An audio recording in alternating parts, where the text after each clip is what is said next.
তুমি ছাড়া কোনো উপাস্য নাই। তুমি মহাপবিত্র, আমি পাপী, আমি গুনাহগার, আমায় ক্ষমা করো। প্রভু হে, তুমি ছাড়া কোনো উপাস্য নাই। তুমি মহাপবিত্র, আমি পাপী, আমি গুনাহগার, আমায় ক্ষমা করো। প্রভু হে, তুমি ছাড়া কোনো উপাস্য নাই।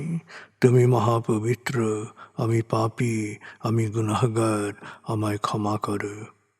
প্রভু হে, তুমি ছাড়া কোনো উপাস্য নাই।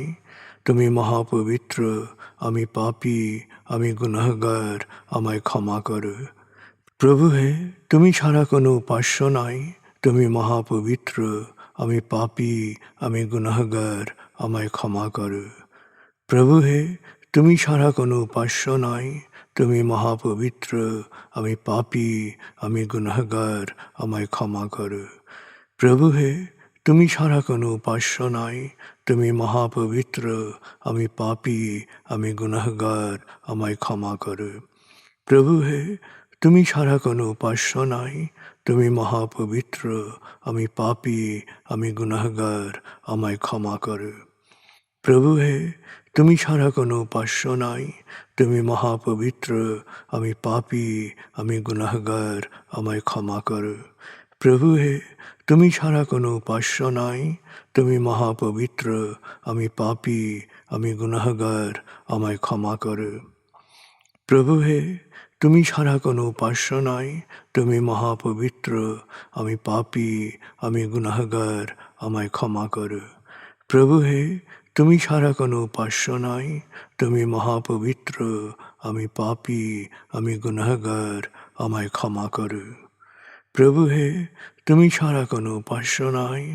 তুমি মহাপবিত্র, আমি পাপী, আমি গুনাহগার, আমায় ক্ষমা করো।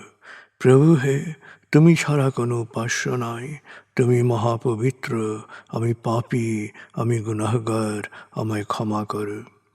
প্রভু হে, তুমি ছাড়া কোনো উপাস্য নাই। তুমি মহাপবিত্র, আমি পাপী, আমি গুনাহগার, আমায় ক্ষমা করো। প্রভু হে, তুমি ছাড়া কোনো উপাস্য নাই। তুমি মহাপবিত্র, আমি পাপী, আমি গুনাহগার, আমায় ক্ষমা করো। প্রভু হে, তুমি ছাড়া কোনো উপাস্য নাই। তুমি মহাপবিত্র, আমি পাপী, আমি গুনাহগার, আমায় ক্ষমা করো।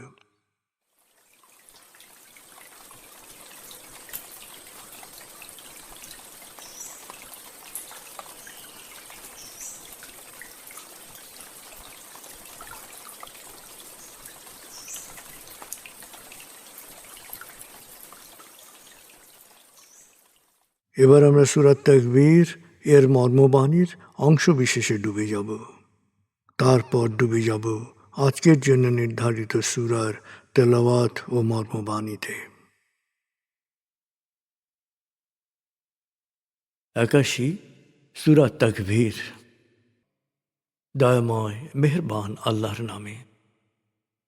যখন সূর্য অন্ধকারে ঢেকে যাবে, যখন তারকারাজি নিজেদের আলো হারাবে, যখন পর্বতমালা মরীচিকার ন্যায় উধাও হবে, যখন পূর্ণ গর্ভবতী উটনী পরিত্যক্ত হবে, যখন সকল বন্য পশুকে একত্র করা হবে, যখন সমুদ্রের জলরাশি স্ফীত হবে, যখন দেহে আবার আত্মা সংযুক্ত হবে, যখন জীবন্ত কবর দেয়া শিশুকন্যাকে জিজ্ঞেস করা হবে কি অপরাধে তাকে হত্যা করা হয়েছিল, যখন প্রত্যেকের আমলনামা দেখানো হবে, যখন আকাশের আবরণ সরানো হবে, যখন জাহান্নামের আগুন গনগনে লাল করা হবে, যখন জান্নাতকে দৃশ্যমান করা হবে, সেদিন প্রত্যেকেই জানতে পারবে কি পরিণতির জন্যে সে নিজেকে প্রস্তুত করেছে, বুঝতে পারবে কি করা উচিত ছিল আর কি করা উচিত হয়নি। সাক্ষী আবর্তনশীল নক্ষত্র, কক্ষপথে দৃশ্যমান গ্রহসমূহ যা এক সময় অদৃশ্য হয়, সাক্ষী রাতের অবসান মুহূর্ত এবং প্রভাতের আগমনকাল। নিশ্চয়ই এই কোরআন আরশের সার্বভৌম অধিপতির নিকট উচ্চ মর্যাদা সম্পন্ন সম্মানিত রসুলের মুখ নিঃসৃত, যার কথা অবশ্যই বিশ্বাসযোগ্য ও মানা উচিত।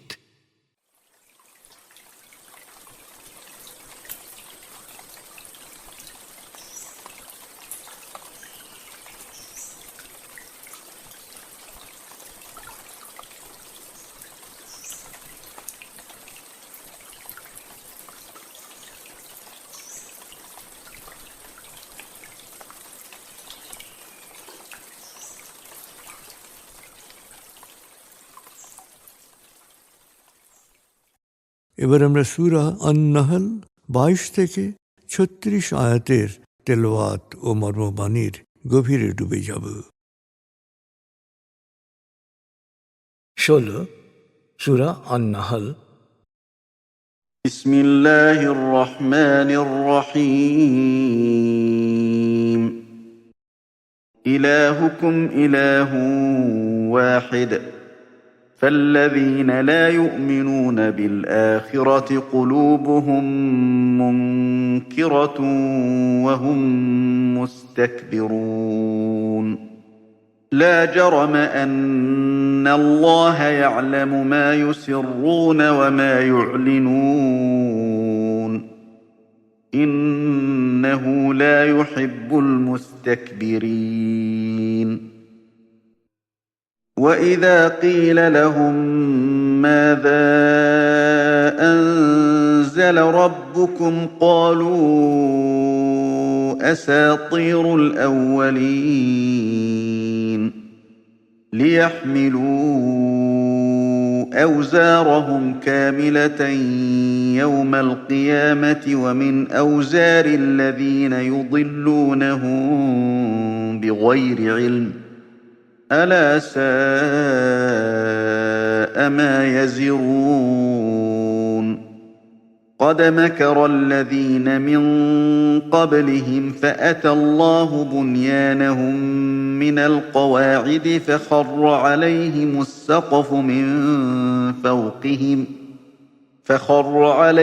السقف من فوقهم وأتاهم العذاب من حيث لا يشعرون ثم يوم القيامة يخزيهم ويقول أين شركائي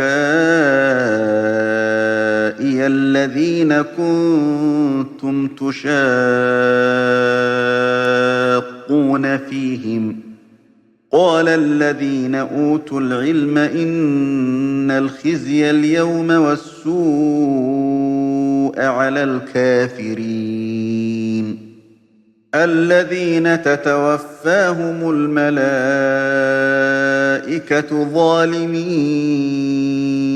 أنفسهم فألقوا السلم ما كنا نعمل من سوء بلى إن الله عليم بما كنتم تعملون فادخلوا أبواب جهنم خالدين فيها فلبئس مثوى المتكبرين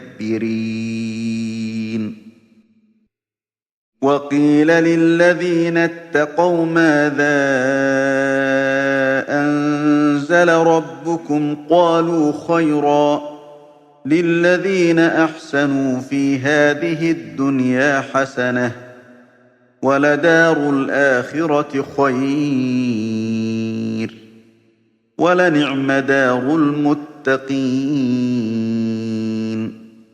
جنات عدن يدخلونها تجري من تحتها الأنهار لهم فيها ما يشاءون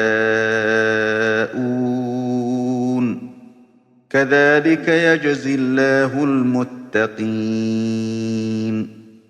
الذين تتوفاهم الملائكة طيبين يقولون سلام عليكم ادخلوا الجنة بما كنتم تعملون هل ينظرون إلا أن تأتيهم الملائكة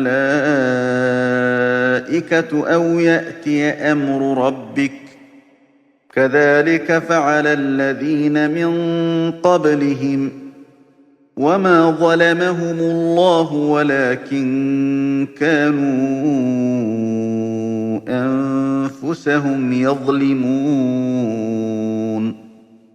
فأصابهم سيئات ما عملوا وحاق بهم ما كانوا به يستهزئون وقال الذين أشركوا لو شاء الله ما عبدنا من دونه من شيء نحن ولا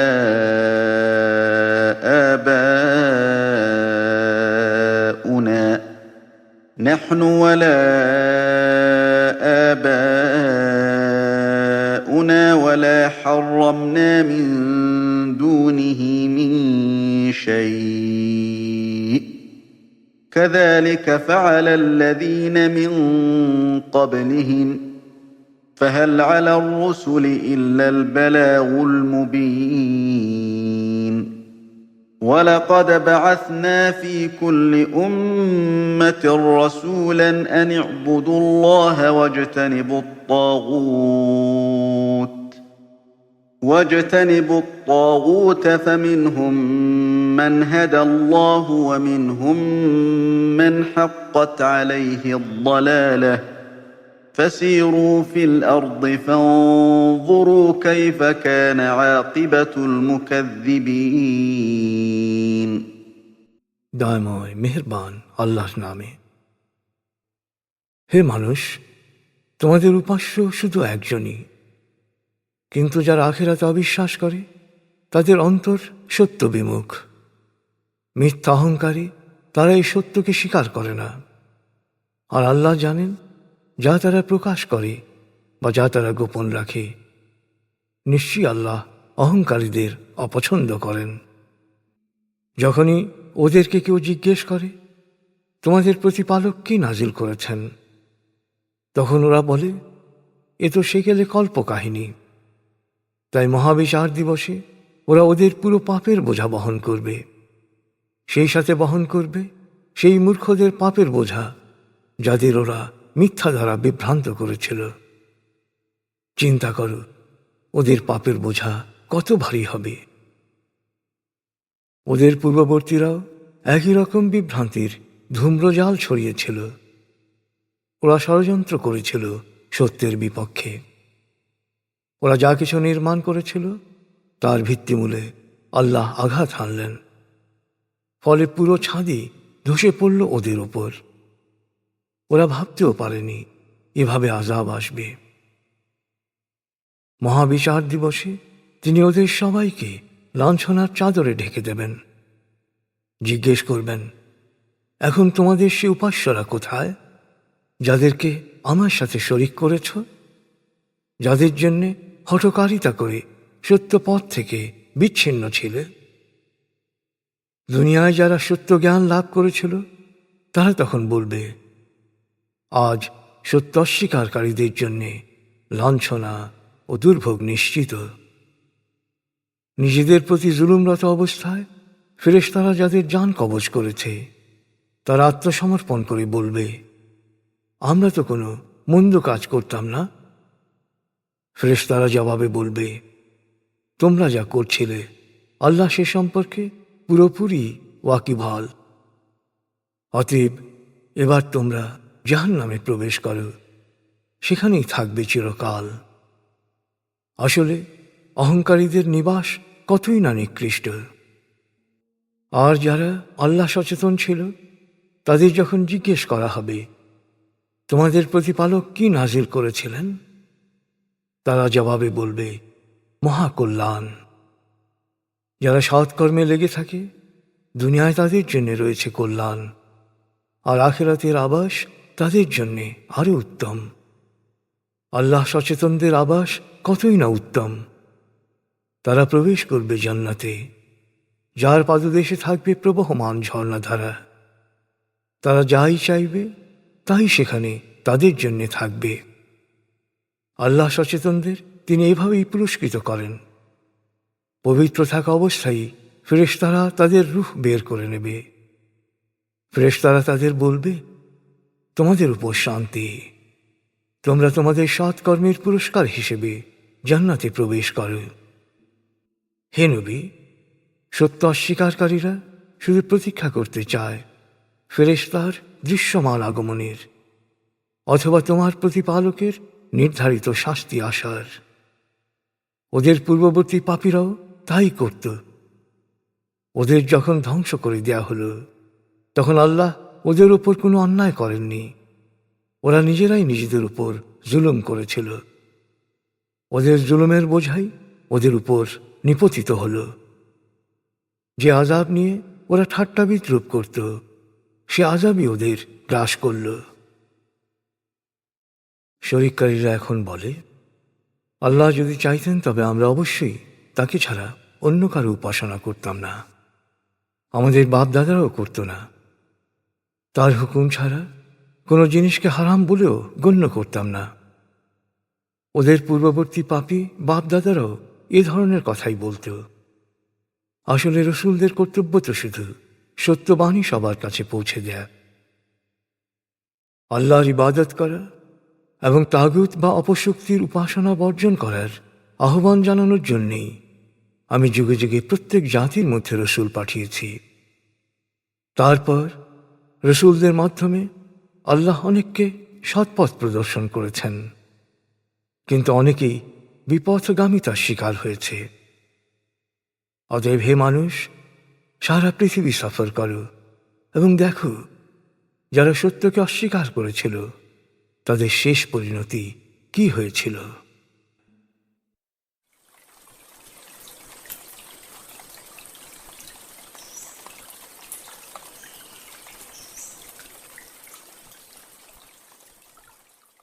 আপনি এতক্ষণ মর্মবাণীর গভীরে ডুবেছিলেন। এবার আপনার মনে মর্মবাণীর যে বিষয়গুলো দাগ কেটেছে সেই বিষয়গুলোর ভাবনায় ডুবে যান।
এবার আমরা জিকির ও দোয়ার গভীরে ডুবে যাব।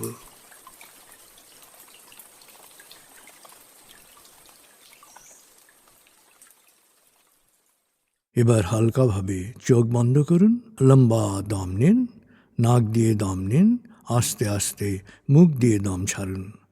দম নেবেন পেটে, ছাড়বেন মুখ দিয়ে। দম নেওয়ার চেয়ে দম ছাড়তে সামান্য বেশি সময় নিন।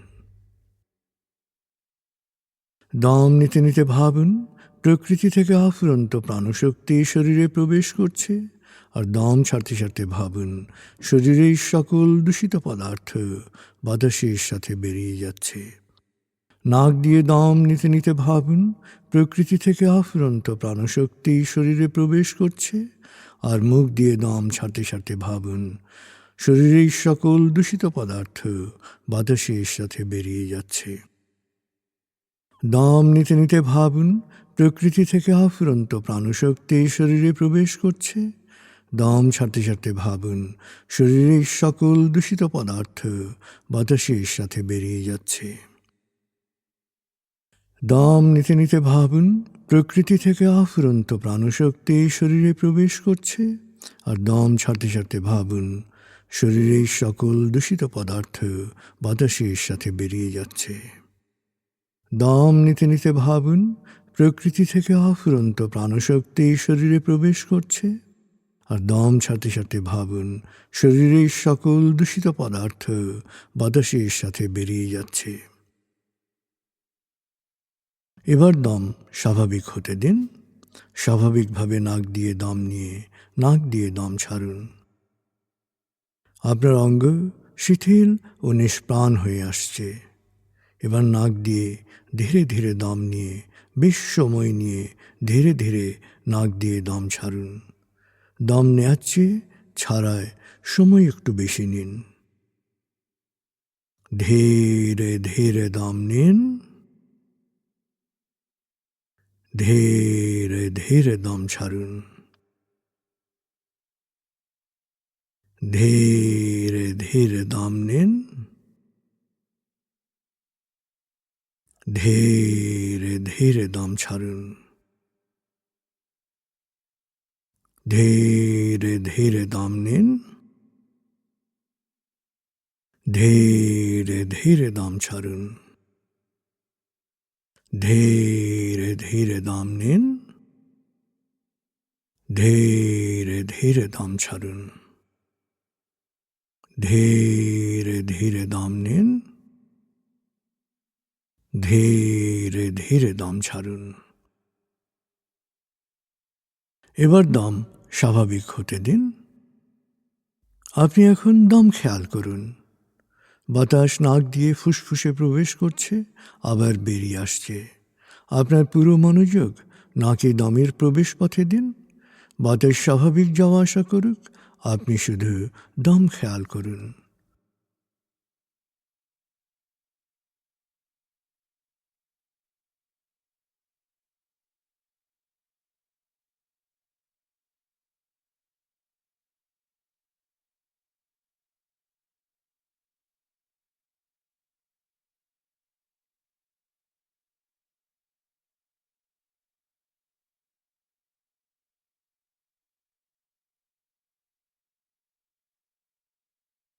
অনুভব করুন আপনার শরীর ভারী লাগতে শুরু করেছে।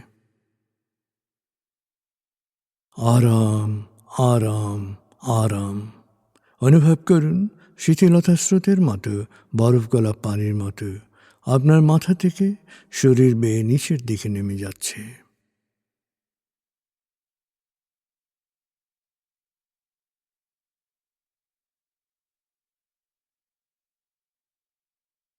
আপনি এখন পুরোপুরি শিথিল। শিথিলায়নের গভীর স্তরে প্রবেশ করেছেন আপনি। আপনার ব্রেন ওয়েভ বিটা স্তর থেকে নেমে গেছে আলফায়। মনের বাড়ির পথে আপনি এখন আলফা স্টেশনে এসে পৌঁছেছেন। এই স্টেশনে আপনার জন্য রয়েছে বিশেষ ওয়েটিং রুম। আলফা স্টেশন থেকে আপনি এখন মনের বাড়িতে যাচ্ছেন। আমি গণনা শুরু করছি। 19। আপনি কল্পনা করুন শীতল নীল স্নিগ্ধ আলো বর্ষিত হচ্ছে আপনার উপর। আলোয় আপনি অবগাহন করছেন। আলোর এক সুন্দর পথে